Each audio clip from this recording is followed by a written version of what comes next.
എടാ 5 വയസ്സുള്ള കുട്ടിയെ പീഡിപ്പിച്ചാൽ അത് വന്ന് പരാതി പറയണമെന്ന് പറഞ്ഞാൽ എവിടെ നടക്കുന്ന കാര്യമാണ്? അത് നടക്കുന്ന കാര്യമില്ല. അപ്പോൾ ഇത് കേൾക്കുമ്പോൾ തന്നെ അതിന് കേസെടുക്കുക. കേസെടുത്ത് ഇപ്പോൾ FIR ഇടാം അതിന് അവർക്ക്. അതിട്ടാൽ ഇന്ന ആളാണെന്ന് അറിയാമല്ലോ എല്ലാവർക്കും. അപ്പോൾ അത് ഇപ്പോൾ നടന്നതിൻ്റെ ഒരു പരിണിത ഫലമാണ് ഇപ്പം സിദ്ദീഖ് രാജിവെക്കേണ്ടി വന്നതും രഞ്ജിത്ത് രാജിവെക്കേണ്ടി വന്നതും. അപ്പോൾ അവർ രണ്ടുപേരും അവർ ചെയ്ത ഒരു കാര്യത്തിൽ നമ്മൾ സമ്മതിച്ചു കൊടുക്കാം. അവർ ധാർമ്മികത കാണിച്ച് മാറിക്കൊടുത്തു. ഇനി ഗവൺമെൻറ്റിൽ നിന്ന് എടുത്ത് കളയുന്നതിന് മുമ്പ് അവരെടുത്ത് മാറി. പക്ഷേ അമ്മയിൽ അത് പറ്റത്തില്ല, മറ്റേ പോസ്റ്റ് പറ്റും. അപ്പോൾ അത് ഈ മാറിയില്ലായിരുന്നെങ്കിൽ അവർ മാറ്റത്തില്ല എന്നൊരു രീതിയിൽ വന്നു. അതായത് ഇവിടുത്തെ സാംസ്കാരിക മന്ത്രി പറയുന്ന ഒരു ഇന്ത്യയിൽ അറിയപ്പെടുന്ന ഒരു കലാകാരനാണ്, അയാളെ കയറി കേസെടുക്കാൻ പറ്റുമോ എന്നൊക്കെ ചോദിക്കുന്നുണ്ട്. അതല്ല ചെയ്യേണ്ടത്. എത്ര അറിയപ്പെടുന്ന ആ കലാകാരനായാലും ഈ കേസാണ് പീഡിപ്പിച്ച് അവർക്ക് അധികാരമുണ്ട് അവകാശമുണ്ടെന്ന് പറയുന്നത് തെറ്റാണ്. അങ്ങനെ വലിയ ഇന്ത്യയിൽ അറിയപ്പെടുന്ന ആൾക്ക് എന്തും ചെയ്യാം, ആരെയും ഉപദ്രവിക്കാം, ഏത് പെണ്ണിനെയും കയറി പിടിക്കാം, ഏത് പെണ്ണിനെയും ബലാത്സംഗം ചെയ്യാം. അത് ശരിയായ അപ്പോൾ അതിനെതിരെ ജനരോക്ഷം ഉയർന്നപ്പോഴാണ് അവർ നിലപാടുകൾ മാറ്റിയത്. അത് ജനരോക്ഷമുണ്ടായി, ആളുകൾ മുഴുവൻ എതിരായി, ഗവൺമെൻറ്റിനെതിരായി. ഇത് കാണിക്കുന്നത് ശരിയല്ല എന്ന് പറഞ്ഞ് എതിരായി.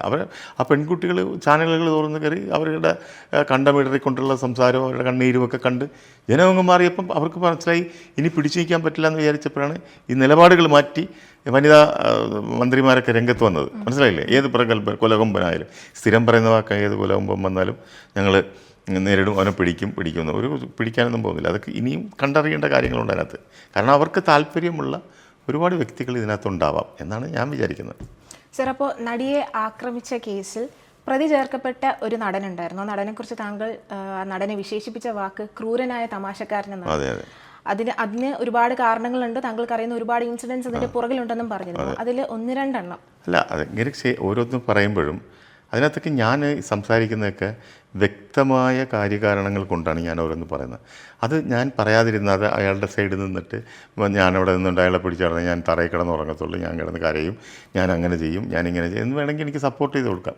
അയാൾക്ക് സന്തോഷമായിരിക്കും, എനിക്ക് ഇതാവും. പക്ഷേ അതല്ലല്ലോ നമ്മൾ.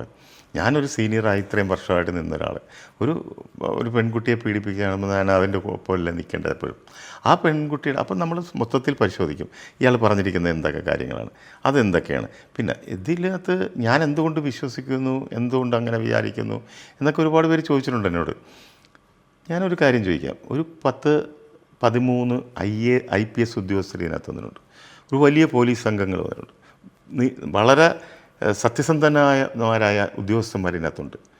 പിന്നെ അവരെയൊക്കെ പറയണത് നമ്മൾ മാറ്റിയിട്ട് വിശ്വസിക്കാതിരുന്നിട്ട് ഇവിടെ ഇരുന്നിട്ട് ചാനലിലിരുന്ന് പറയുന്ന അവരിരുന്ന് പറയുന്നത് അവരുടെ പെയ്ഡ് ആളുകൾ പറയുന്നത് വിശ്വസിക്കണം. അതുപോലെ തന്നെ ഹൈക്കോടതി കൊടുത്താറിൻ്റെ ആദ്യം കോടതി പറഞ്ഞ് ഇത് സമാനമായ ഉള്ളവർക്ക് മുന്നറിയിപ്പാണ്, ഇതിനകത്ത് തെളിവുകളുണ്ട്, പ്രതി കുറ്റക്കാരനാണെന്ന് ഹൈക്കോടതി സെയിം വാക്ക് പറഞ്ഞു. എല്ലാവരും പറയും 85 ദിവസം അയാൾ അകത്ത് കിടന്നു. അപ്പോൾ അതൊക്കെ വരുമ്പോൾ സ്വാഭാവികമായിട്ട് അയാൾ ചെയ്തിട്ടില്ല എന്ന് പറയാൻ എന്നെ കൊണ്ടാവില്ല. ഇനി അതൊക്കെ അവരുടെയൊക്കെ വൈരാഗ്യങ്ങളോ കാര്യങ്ങളോ അതൊക്കെ വേറെ വിഷയം. പക്ഷേ എൻ്റെ നിലപാടുകൾ ഞാൻ എന്നും തുറന്നു പറയും. അതാണ്.